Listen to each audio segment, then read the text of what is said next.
Welcome to the 54th episode of Eagle News. My name is Charlie. And my name is Avery. Today is November 22nd, 2021. For today's national holiday, it's Go for a Ride Day. While the origins of this made-up holiday are unknown, we can safely assume that it encourages people to get out of the house and take a ride. Go for a Ride Day is the perfect excuse to explore parts of your neighborhood and town that you have never seen before, or take a long, aimless road trip across the state or country.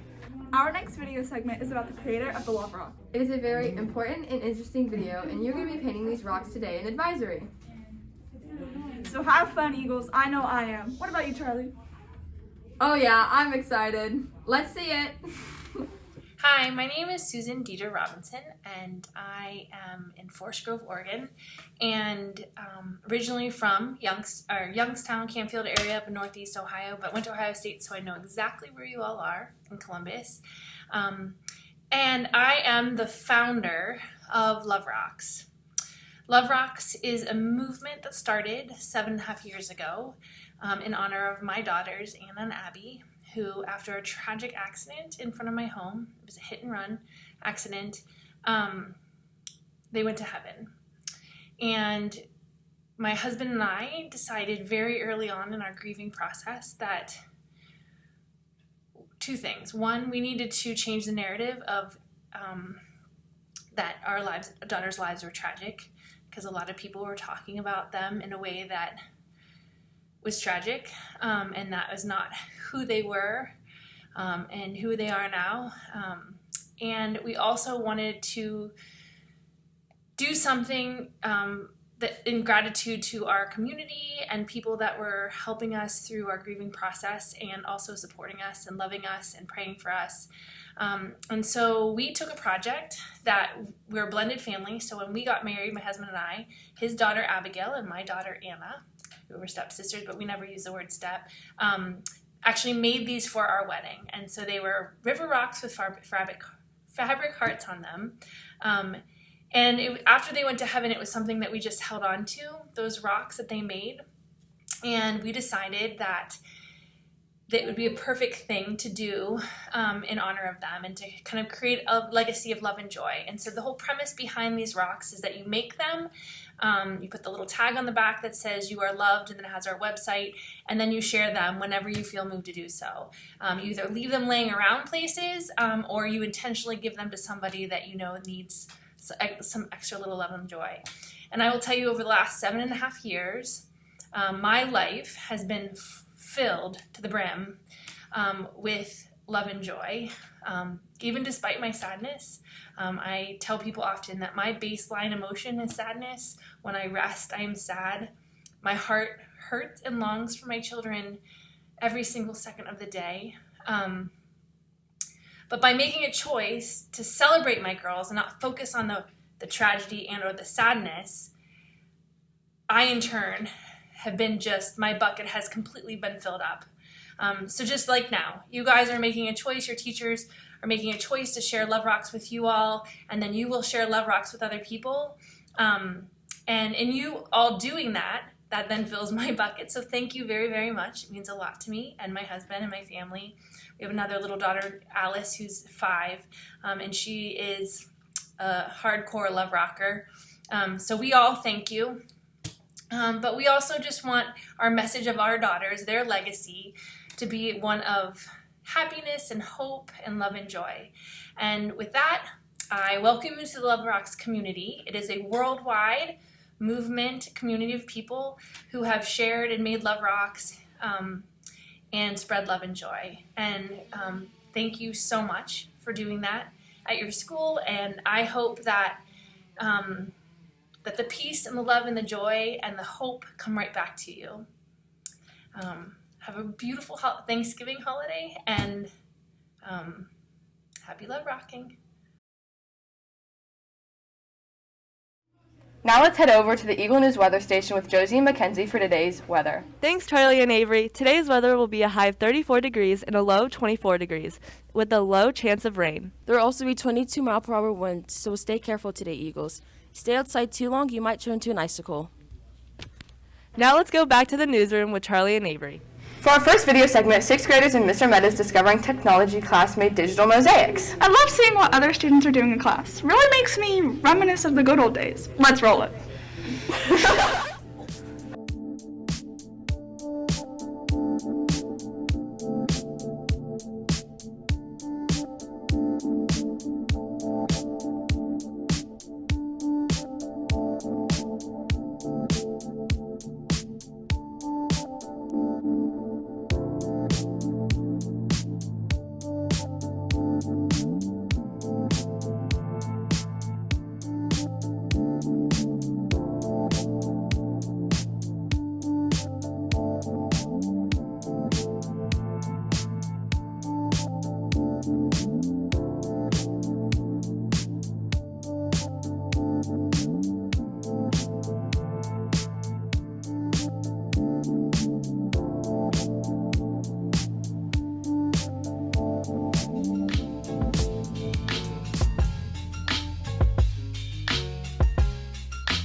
That was a very sick video. Those 6th graders are very talented. I agree. Now let's take a little peek at today's headlines.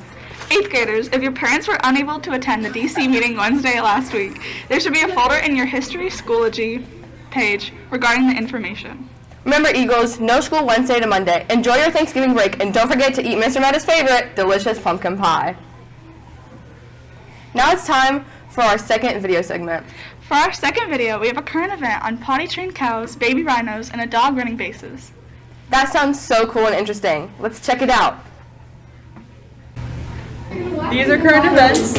Around the world! Southern white rhinoceros was born at Whipsnade Zoo in the UK. Her name is Nandi, which means sweet one. She is one of the 8 southern rhinos in the zoo, and they are at risk at going extinct. Their lifespan is 35 to 40 years old, and they can grow up to 6 feet tall and 8,000 pounds. Also, a Jack Russell Terrier broke the Guinness World Record for running the bases at a Major League Baseball stadium. He trained for over 18 months and ran it in just over 21 seconds. He had balloons guiding his way and popped them as he ran. Scientists in Germany have showed that young cows can be potty trained. The scientists studied 16 calves at a farm. They trained the calves to pee on a pad inside a pen and rewarded them when they did. The pen they were in they called it a pee pen, but later changed the name to the Mulu. When they did their business on the pad, they got a sweet treat. 10 out of the 16 cows were successfully trained. They trained the cows to help the environment and lower the nitrous oxide level. Bye, Eagles! That was a phenomenal video. Seeing that dog run bases really makes my heart all warm and fuzzy. Me too, Avery. I love seeing what the new Eagle News kids make. Now let's stand for the Pledge of Allegiance.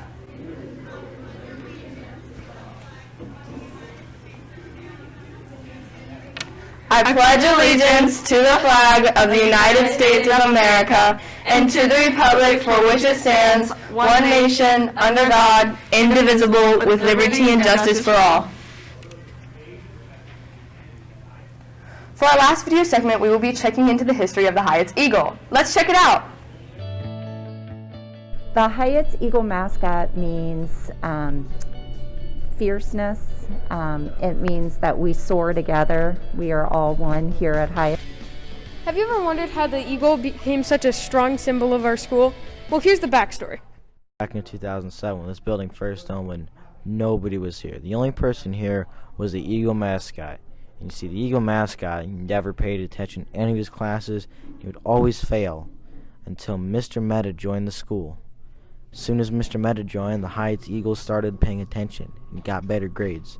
And once he saw that, every other student wanted to join the Eagles. I would say definitely my best memory of the Eagle mascot is when Dr. McFarland, who was our principal at one time here, dressed up like the Eagle, and she was kind of running around the hallways and stuff like that and just acting crazy. The Heights Eagle mascot has been in the school since 2007 when the school opened. So we asked teachers what their favorite memory of the Heights Eagle mascot was.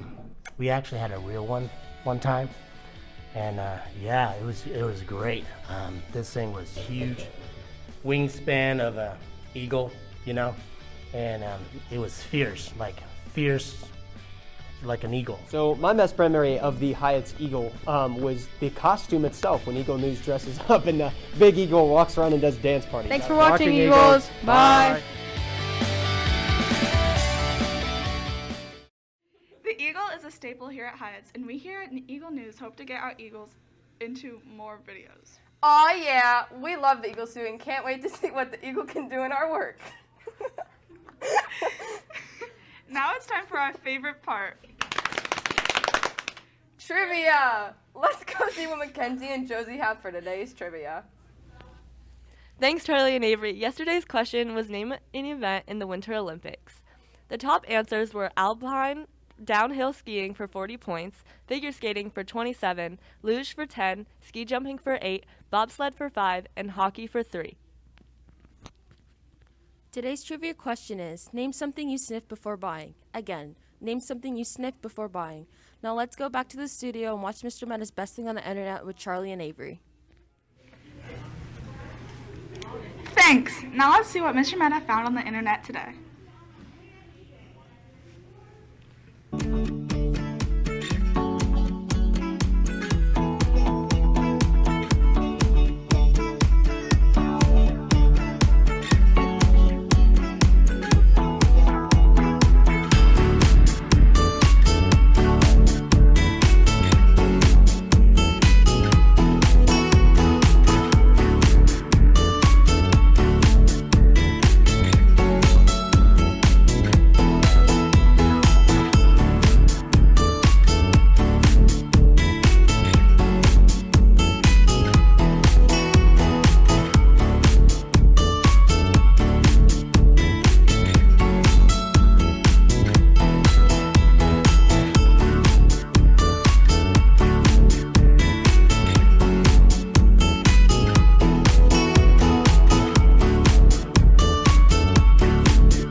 That was such an adorable video for today. I agree. These Best Thing videos always make my heart melt. Now it's time to wrap up today's news. Hey Charlie, what's the positive thinking quote for today? Today's quote of the day is start with what is right rather than what is acceptable. That is such a great quote, Charlie. I think that's one we could all use. Don't forget to share this quote with others. Today starts another week of trivia. The first hint is its passengers included some of the wealthiest people in the world. Make sure that you are 100% sure about your answer before you send it in. I say with absolute sorrow that this is okay, can we start over on that one? I say with absolute sorrow that this episode of Eagle News is over. My name is Charlie. I'm Avery. I'm Josie. And I'm McKenzie. Have a magical Monday, Eagles. As we leave you, check out the list of our exceptional Eagles from the past couple of weeks. We are very proud of all of you and keep up the great work. Bye!